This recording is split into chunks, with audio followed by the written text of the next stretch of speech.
أعوذ بالله من الشيطان الرجيم. بسم الله الرحمن الرحيم. الحمد لله رب العالمين وبه نستعين.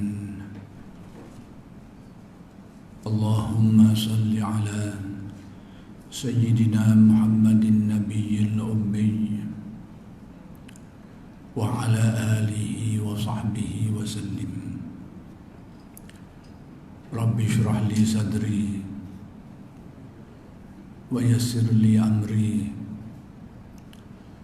واحلل عقدة من لساني يفقه قولي.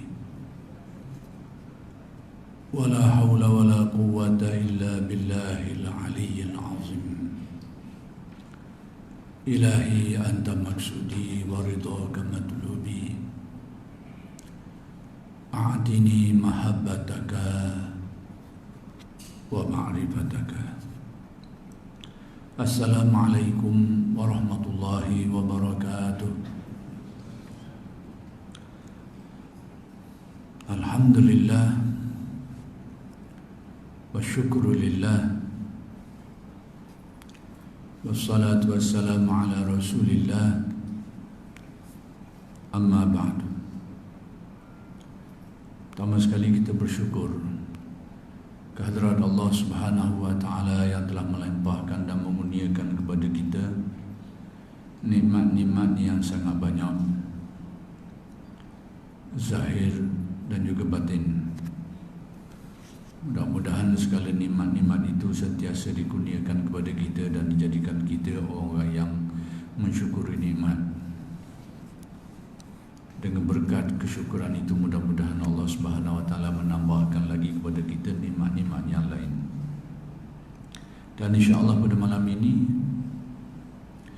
kita akan sambung lagi pengajian kitab Sairus Salikin karya Syekh Abdul Samad Al-Falembani rahmatullah alaih. Muka surat 197.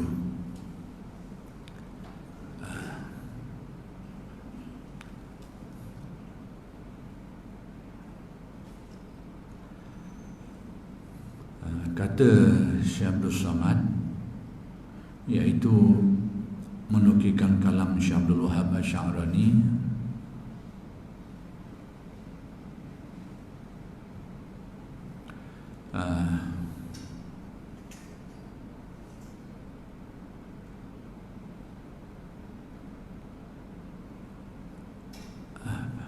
apa ni kaunnya atas tu.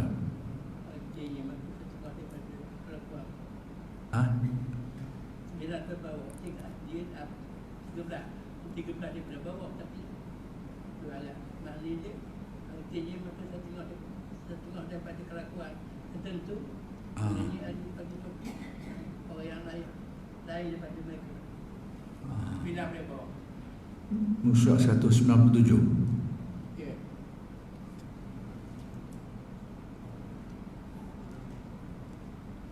Nanti Bagi daripada bawah. dari bawah.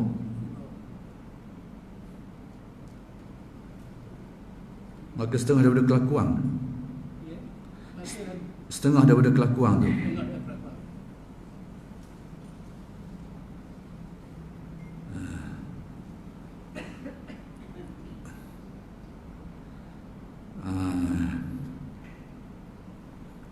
Kata-kata Syekh Abdul Wahab Asy'arani tu dah atas tu dah. Mana bawah dia.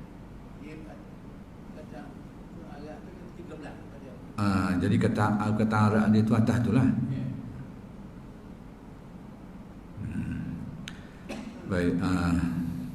Dan setengah daripada antara mazhab As-Sufi itu, iaitu yang disebutkan oleh Syekh Abdul Wahab Asy'arani di dalam kitabnya yang bernama Al-Jawahir wal Yawaqid, situ fi aqaidil akabir.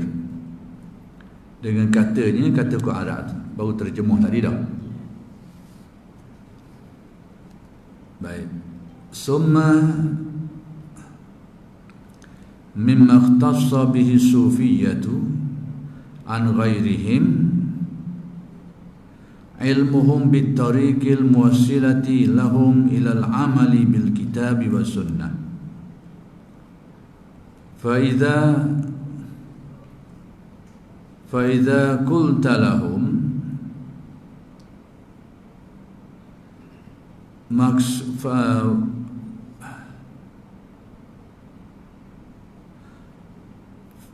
فإذا قلت لهم apa kita tengok ke maksud tu anna azhada fid dunya tengok kata maksud tu kan cetakan saya min qafsat wadal. Ni kan saya tak apa jelas ni ayat ni.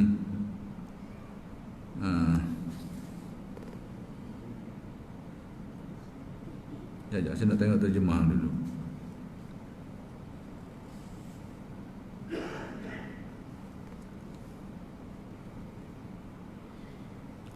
Arab ni ada tercicir ni. Sebab terjemahan dia lain daripada teks Arab ada atas tu. Baik, tabi hak selepas tu sikit. Azhadu fid dunya bihaitsu la yabqa indi mailun adiyun yaquluna laka aksara min zikrillahi lailan aw naharan hatta yaruqa hijabuka fatazkurul akhirata bi'aini basiratika wa tanzura ma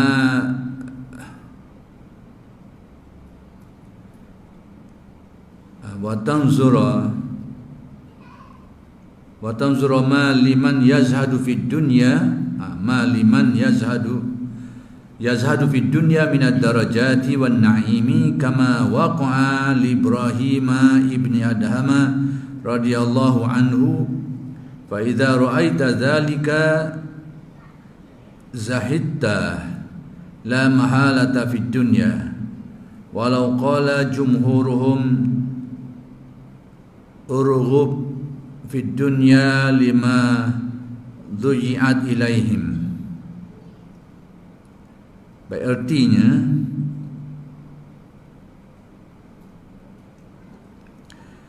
maka setengah daripada kelakuan yang tertentu dengan dia oleh ahli sufi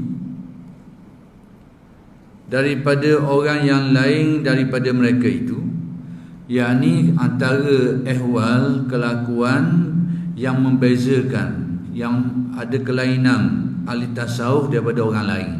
Jadi nak diberitahu antara perkara-perkara yang dengannya ahli tasawuf tu beza dengan orang lain, ada kelainan dia, iaitu mengetahui ahli sufi itu dengan jalan tarekat yang menyampaikan bagi mereka itu mengamalkan dengan yang di dalam Quran dan yang di dalam hadis Nabi sallallahu alaihi wasallam. Jadi antara kelainan, ciri kelainan yang ada pada ahli sufi berbanding dengan yang lain itu, iaitu mereka ni tahu, ada pengetahuan tentang apa benda, iaitu tentang jalan, tentang cara yang boleh menyampaikan kepada mengamalkan apa yang ada di dalam Al-Quran dan ada di dalam hadis. Maksudnya antara ciri kelainan mereka ni, mereka ada pengetahuan yang agak mendalam sikit tentang cara untuk menghayati apa-apa yang ada dalam Al-Quran dan hadis tu secara yang lebih kukuh. Itu kelainan yang ada pada mereka. Seperti zuhud. Jadi hak atas tadi tu nampak Arab tu macam ada yang terbuang lah, tidak seperti terjemahan lah.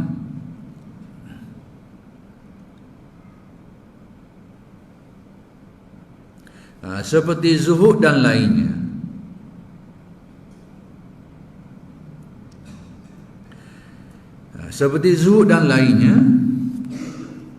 daripada segala sifat yang kepujian.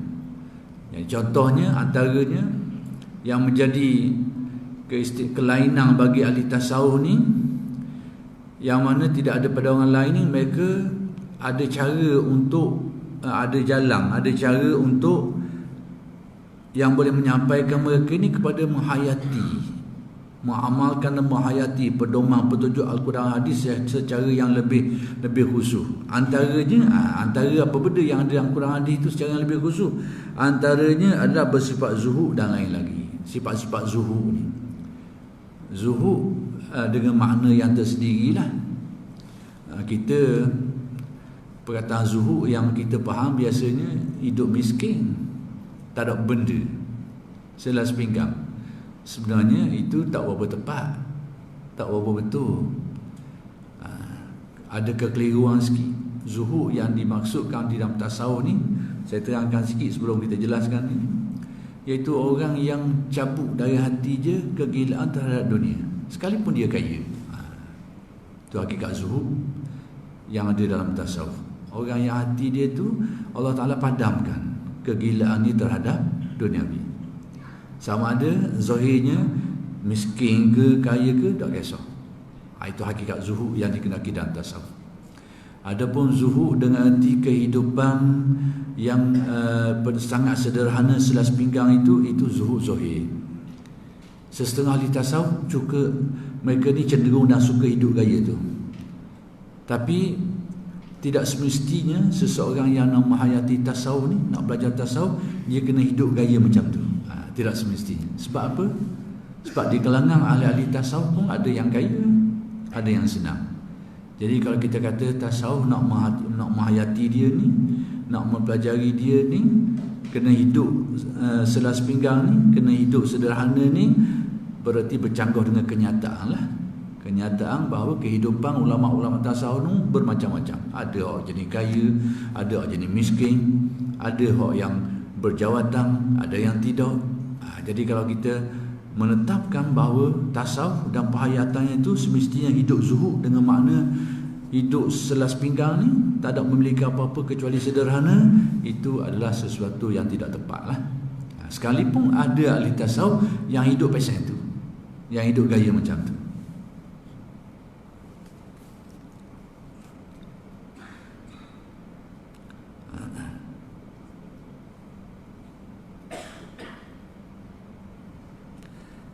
Seperti zuhud dan lainnya, daripada segala sifat kepujian, dan juga sifat-sifat kepujian yang lainlah, yang mana ahli tasawuf ni memiliki sifat-sifat, yang mana semua sifat-sifat tu disebut dalam Al-Quran dan hadis.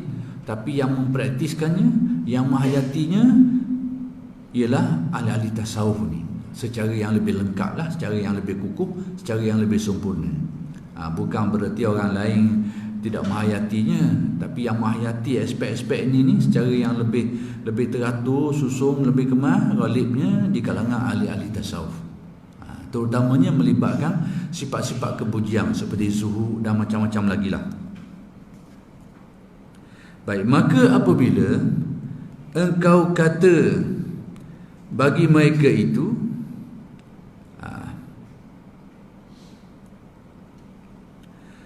ahli sufi itu, adakah maksudku berkehendak bersifat dengan zuhud di dalam dunia, yakni bersifat dengan tiada suka hati akan kekayaan dunia dan kemegahannya dan barang sebagainya, sekira-kira tiada tinggal pada aku cenderung pada adatku itu bagi yang demikian itu, bagi yang demikian itu. Baik, maka berkata orang ahli sufi itu, bagimu banyakkan daripada zikrullah. Baik, sekarang ni gini, sekiranya kita kata kepada ahli tasawuf tu, apabila engkau kata bagi mereka itu, yang ahli sufi itu, jadi sekiranya kita kata kepada ahli tasawuf tu, apakah maksud semua ni adalah maksud daripada semua perjalanan tasawuf ni, iaitu bersifat zuhud dengan erti zuhud dengan makna tadilah, dengan makna zahir dan batin. Kalau zahirnya kehidupan yang sederhana lah, sekadar memenuhi keperluan hidup sajalah. Kemudian batin pula, batin mereka pula tu, zuhud mereka ni, iaitu tidak cenderung, tidak suka hati akan kekayaan dunia dan kemegahannya, tambuh kepada kesenangan, kemegahan, pangkat, kedudukan. Hati tu tambuh benda-benda tu dan barang sebagainya, dan yang lain-lain lagi lah. Sekira-kira tiada tinggal pada aku, dalam diri aku ni cenderung pada adatku yang ghaliknya, tak ada kecenderungan kepada adat kebiasaan itu. Jadi pada ghaliknya tak ada kecenderungan tu lagi. Apakah itu yang dimaksudkan atau tuan ni? Baik, tengok apa kata ahli tasawuf pula. Maka berkata orang ahli sufi, ni ahli sudut pandangan ahli tasawuf pula. Berkata orang ahli sufi itu, bagimu banyakkan daripada zikrullah. Yang ni nasihat ahli tasawuf, hendaklah kamu memperbanyakkan zikir pada siang hari dan malam. Ini pedoman ahli tasawuf. Hendaklah kamu ni banyakkan zikir sama ada siang ataupun malam, hingga jadi tipis dinding antaramu dan di antara akhirat. Sehingga hijab yang tutup hati kita dengan akhirat ni jadi nipis. Apa maksud nipis ni? Tebal ni dengan erti akhirat tu bukan tak percaya, tapi ingat pun tak, apatah lagi cenderung ke akhirat. Ingatan kita pun kita lupa kepada akhirat. Tu nak khabar tebal. Jadi bila ahli tasawuf kata banyakkan zikir sehingga nipis tu dengan erti yang kita yakin tentang kehidupan akhirat tu sudah menjadi ingatan kita. Dan kita mula cenderung, mula memikirkan dia, mula cenderung untuk bersedia menghadapi akhirat. Itu maksud hijab tu jadi nipis. Hak tebal ni lupa dah ingat kehidupan hari ni, lupa terus pada alam akhirat. Itu dinding yang tebal.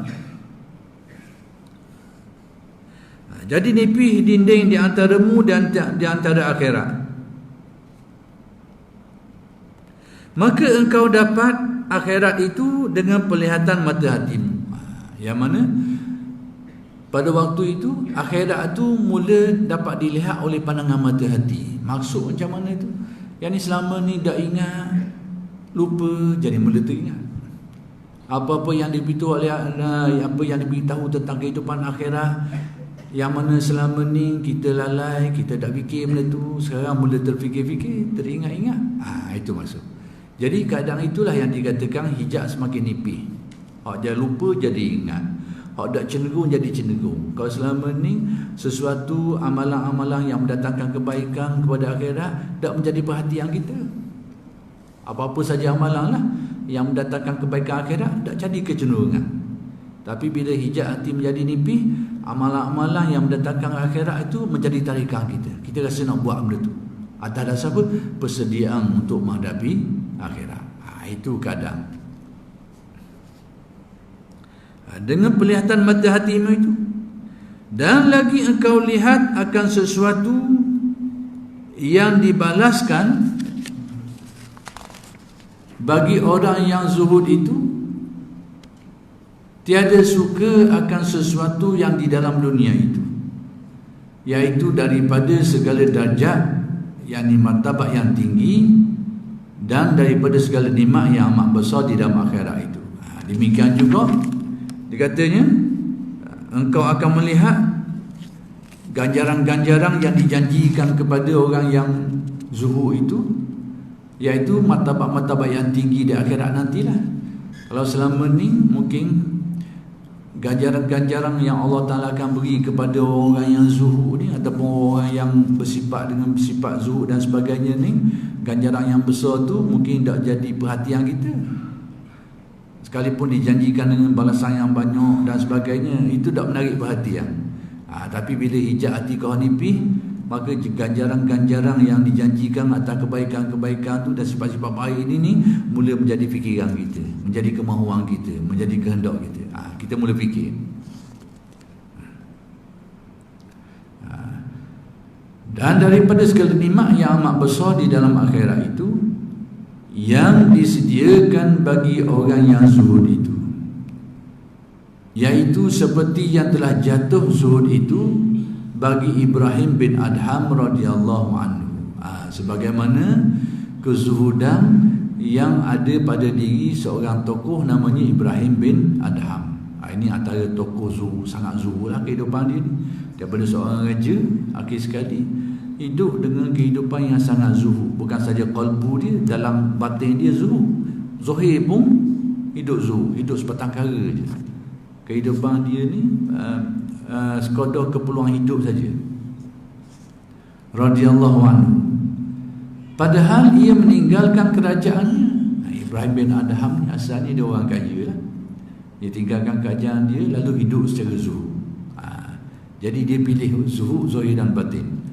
Hati dia memang zuhud lah.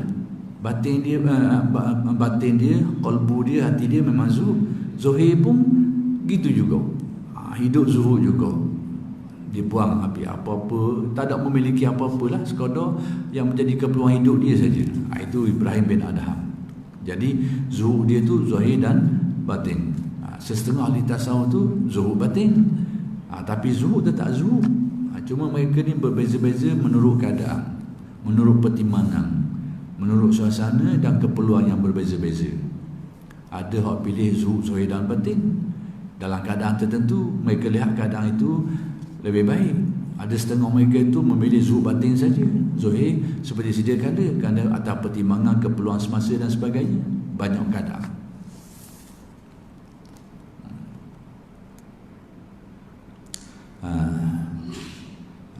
Dan meninggalkan kemegahan dan meninggalkan segala hartanya. Kemegahan dia itu, kedudukan dia aja, kaya lagi. Antara kerajaan besar zaman tu ditinggal habis. Kemegahan, harta benda dia lepas habis, dia lari mengembara. Baik, dan sekalian dunianya. Baik, maka apabila engkau lihat akan yang demikian itu, nescaya bersifat engkau dengan sifat zuhud. Sekiranya kita perhatikan semua ni, apa yang disebutkan tadi tu, kita akan jadi seorang yang zuhud. Kata Syekh Abdul Wahab Syarani. Nah, saya bersifat engkau dengan sifat zuhud itu, dengan tiada syok akan di dalam dunia. Jadi dengan tiada syok, dengan arti kalau kita lakukan apa yang disebut oleh ulama tasawuf tadi tu, orang ni pasti akan jadi seorang yang zuhud. Dia akan jadi seorang yang zuhud, yang tidak syok lagi. Jadi baik, apa benda yang nak diberitahu oleh Syekh Abdul Wahab Syarani ni? Dia kata gini, dia kata antara ciri khususiah yang ada pada ulama-ulama ahli tasawuf ni, dia tahu cara nak jalan-jalan untuk mengamalkan apa yang ada dalam Quran dan hadis. Cara dia tu kita ni tahu, tapi cara nak menghayati mungkin tak berapa tahu. Contoh dia beri, antaranya yang ada ajaran yang ada dalam Quran hadis ni, sifat zuhud tu contoh sajalah. Contoh sifat zuhud. Zuhud ni berarti perasaan kita ni tak ada cenderung suka kepada keduniaan, tak ada. Tu hakikat zuhud sebenar. Kita tahu benda tu, kita belajar benda tu, tapi nak buat guana dah suruh jadi gitu. Itu pertanyaan, itu perkara yang nak dijelaskan oleh Syekh Abdul Wahab. Nak buat guana dah suruh jadi gitu. Maka bila kita tanya kepada ahli tasawuf, maka pedoman yang diberikan oleh ahli tasawuf seperti yang disebut tadi lah, hendaklah engkau memperbanyakkan zikir. Banyakkan zikir siang dan malam. Sampai bila? Ni jalan, laluan, cara. Jadi nak suruh dapat zuhud tu nak buat guana, cara dia. Kita mungkin nak suruh jadi zuhud, mungkin cara kita sendirilah, macam-macam lah kita reka. Buang dunia lah, tohok tu lah, jual barang lah. Tapi dengan buat cara tu kita boleh jadi zuhud ke boleh jadi ke tak? Mungkin kita kita mikir gini, kita nak suruh jadi zuhud ni kena buang cinta dunia lah. Nak suruh cinta dunia, nak suruh hilang cinta dunia, bukan buang dunia tu. Jadi kalau kita ada harta, ada pitih, ada tu, buang mereka. Kerana apa? Kerana menurut sangkaan kita ada benda ni lah, jadi tak zuhud. Tak jadi zuhud. Jadi nak jadi zuhud kena buang, biar dia tak ingat. Cetera buat gitu, jadi ke tak? Jadi ke tak? Kalau kita rasa itu cara dia. Takut bukan jadi zuhud, jadi kau gila. Jadi kau gitu. Buang-buang teruk tak ada. Mula ni gaya kau cari semula. Jadi kau tamu pula lepas tu. Itu maksud. Tapi bila tanya ahli tasawuf jawab cara lain. Tak jawab cara itu. Itu mungkin cara kita. Saya beri contoh cara kita. Mungkin kita memikir gitu. Yang jadi kita ni tamu dak zuhur ni ada banyak barang. Tak ada lah ni dak zuhur. Kau mula buang, jual beri ke orang lah. Tengok, kau itu buat gitu jadi dak zuhur. Tapi ahli tasawuf dah ajar cara tu. Dia ajar cara mana? Banyakkan zikir. Tadi bila bertanya ahli tasawuf akan jawab membanyakkan zikir. Siang dan malam. Maksud hidupkan dirimu dengan zikir. Hidupkan dia. Siang dan malam ni nak zikir jadi kebiasaan. Hidup dalam ingatan dan perasaan. Sampai bila? Sampai ke tahap nipih hijab hati. Itu cara ahli tasawuf ajar. Macam mana nak suruh boleh zuhur tu? Zikir siang dan malam sampai tahap nipih keinginan dunia tu sehingga akhirat yang selama ni bila terhijab hati tu tak nampak akhirat. Bukan tak yakin, bukan tak percaya, tak nampak. Tak nampak dengan tidak ingat, lupa terus akhirat, tak ada. Kau tanya percaya tak akhirat, jawapannya memang percayalah. Tapi dalam kenyataan tak ada akhirat ni. Kenapa? Qalbunya tebal hijab, tak mari. Jadi akhirat pun dah ingat, mati pun dah ingat, kemudian persediaan untuk bunuh tak ada. Sebab apa? Hijab tebal. Tapi bila Syekh ahli tasawuf ajar, banyakkan zikir siang dan malam. Sampai bila? Sampai hijab qalbumu jadi kehonipi. Maksudnya ahli tasawuf ajar bahawa punca yang kita ni tak jadi zuhur ni kerana hijab tebal. Lupa akhirat, lupa kematian, lupa itu, lupa ni. Maka cara nak buat macam mana? Kena nipihlah hijab qalbu tu. Dan nak nipih cara apa?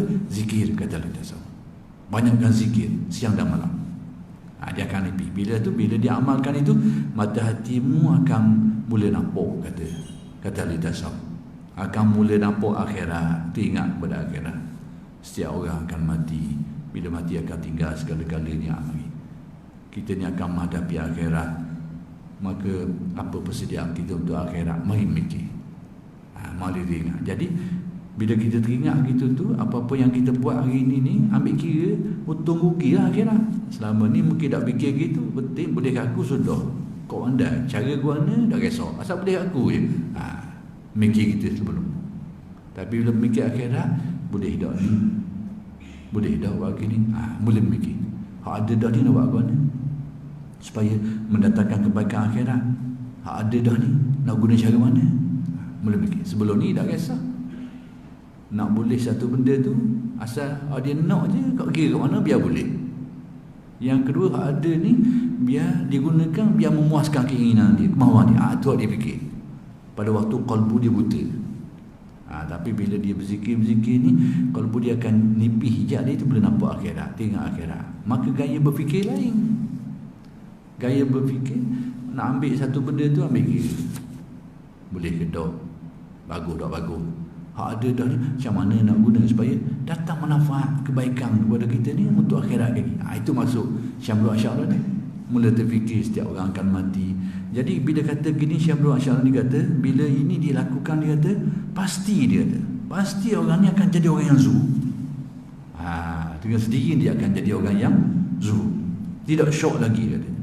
Dengan tiada syok akan di dalam dunia ini. Di dunia ini dia akan jadi seorang yang zuhud, tidak diragukan. Sekiranya dia lalu jalan-jalan tadi itu. Itu maksud Syekh Abdul Wahab, bahawa ahli tasawuf ni, mereka ni ada pengetahuan tentang cara-cara nak menghayati agama itu secara yang lebih khusyuk. Ada kaedah dia tu. Nak buat mana so jadi gitu. Yang ghalibnya kalau kita tak belajar ilmu mereka ni, kita tak nampak cara ni. Nak suruh boleh tu, nak suruh jadi zuhud, nak suruh jadi tawakal, nak suruh jadi khusyuk. Khusyuk kita tahu, zuhud kita tahu, tawakal tahu, tapi nak suruh jadi gitu tu, nak buat mana? Jadi hak tahu rahsia-rahsia ni, cara-cara ni ahli tasawuf, kata Syekh Abdul Wahab Sya'rani. Itu maksud dia. Dengan tiada syok akan di dalam dunia. Baik. Dan jikalau berkata sekalian jumhur ulama bagimu, sekiranya semua ulama khabar kamu, sukai olehmu akan yang demikian itu di dalam dunia ini. Nescaya tiada engkau dengarkan perkataan mereka itu. Sekiranya alim ulama semua khabar dia, dah apa, ambillah dunia, mu sukalah, tak salah. Kalau ada ulama kata gitu, orang ni tetap dia kata, nescaya tiada engkau dengarkan perkataan mereka itu. Mu tak akan dengar dah kata-kata mereka itu. Kita mungkin ulama kata kita dengar kot, tapi orang ni orang nampak dah mata hati ni, nampak mana hak mana batil ni. Kalau ada alim ulama duk kata gini-gini boleh, tidak akan dengar dah. Nak kabarnya sebab apa? Dia mempunyai keyakinan dengan pandangan qalbu dia, mata hati dia tu. Tiada engkau dengar perkataan mereka itu, dan tiada engkau mengikut bagi perkataan mereka itu. Mudah akan ikut, dia kata. Sekalipun alim ulama kata tak apalah, kita ambil dunia ni boleh, tak ada masalah benda-benda, dan kita boleh kasih ke dunia, tak ada masalah. Orang tadi ni yang telah menempuh perjalanan anti-tasawuf ni, dia tak akan dengar kata tu, dan dia tak akan ikut kata tu. Sebab apa?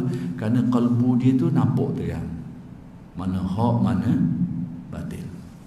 Sebab tu sentiasa berlaku sepanjang sejarah ni pertembungan antara ulama dengan ahli tasawuf ni, sentiasa berlaku. Sebab ahli ulama ni dia ada ilmu dia, tapi ahli tasawuf ni dia ada khususiah dia lah. Dia ada ciri-ciri tertentu dia ni, terutamanya untuk memperolehi sifat-sifat yang disebut dalam Al-Quran tu. Macam mana nak menghayati dia tu, alimnya yang banyak tahu tentang rahsia-rahsia nak menghasilkan isi Al-Quran hadis ni. Rahsia tu banyak duduk pada ahli tasawuf. Adapun ahli-ahli syariah, ahli fiqh ni, kalau tidak mengaji tasawuf, tidak nampak lah buah tu. Kalau dia mengaji tasawuf, dia akan nampak juga. Maka sebab tu dalam sejarah sentiasa berlaku. Ada ahli fiqh ni, ahli syariah ni bukan sentiasa, banyak kali dia akan memburukkan ahli tasawuf. Dia akan menyalahkan ahli tasawuf. Itu kalau kita tengok dalam sepanjang sejarah lah, sentiasa berlaku pertemuan di antara ulama-ulama fiqh ahli syariah ni dengan ahli tasawuf. Dan ahli tasawuf tu banyak kali akan dilabelkan dengan label yang macam-macam lah. Itulah, inilah, macam-macam. Itu sejarah sejak dari dulu lagi. Tapi ahli tasawuf dia nak kata dia ni bukan jadi balah lah. Bukan jadi balah. Orang kata Gajah Rimau pun tidak kisah. Tapi sejarahnya berlaku macam tu. Banyak pandangan-pandangan orang terhadap ahli tasawuf ni memang sejak dari dulu, zaman Imam Ahmad berlaku, zaman kemudian daripada tu sampai ke zaman kita hari ni.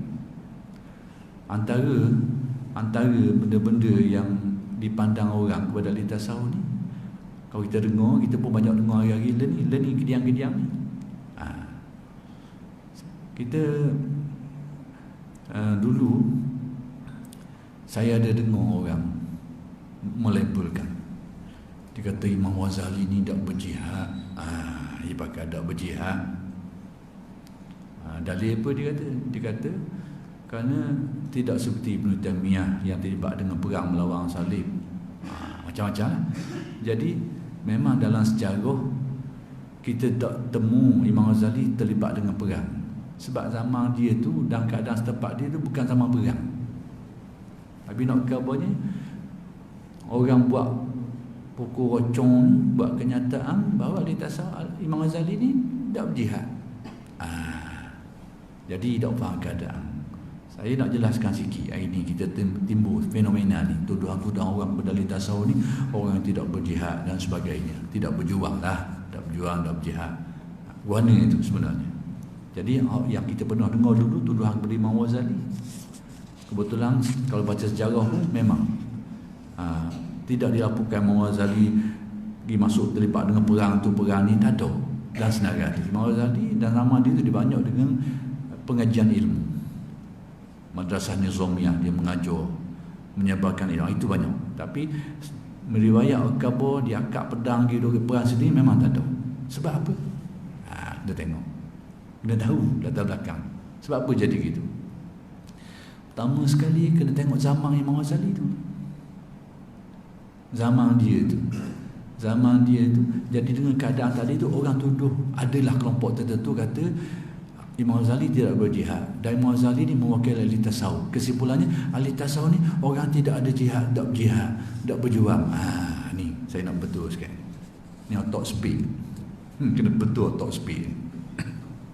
Baik. Pertama sekali latar belakang Imam Ghazali.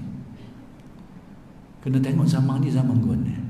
Memang zaman ni zaman aman, zaman kemuncuk kemakmuran orang Islam, zaman akademik tinggi, zaman keilmuan tinggi.